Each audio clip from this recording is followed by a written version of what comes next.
Hey everyone, and welcome into the fastest 2 minutes in auto repair. This is the rundown with Cavan and Tony.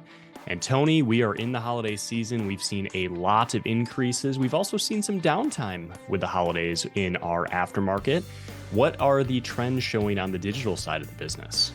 Yeah, so in typical fashion, we did see a quick uptick prior to Thanksgiving travel. However, looking at Google Trend data, we are dipping down, which is pretty common. We're going to see more consumer spending shift from, unfortunately, fixing their cars to holiday presents.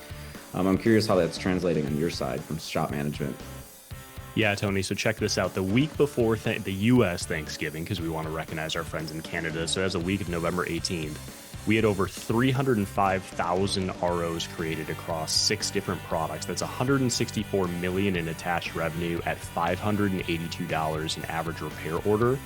That is the highest number of ROs ever created across our products in a given week. So I think that goes to show people are getting ready for the end of the year.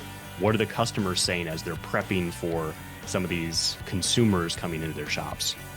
Yeah, a lot of 25 planning sessions happening here at Auto Shop Solutions. Just really understanding where the shops want to go for next year and how you got to align your marketing strategy for that. Really making sure they're engaging, they're growing their business, and what other levers they can pull. Speaking of 25, our event is next month already. I'm really excited for this. Every year we get our Velo companies together and we do an aftermarket and payments AMP kickoff with all of our internal employees. This year we're adding a wrinkle, which we're calling it AMP CX, or customer experience.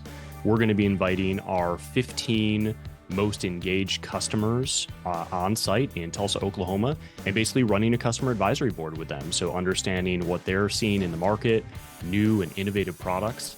And we take their feedback very seriously. So we're really looking forward to that opportunity, and we'll have plenty to report back. Thanks for joining in the rundown, everyone. And we'll do one more here before the end of the year.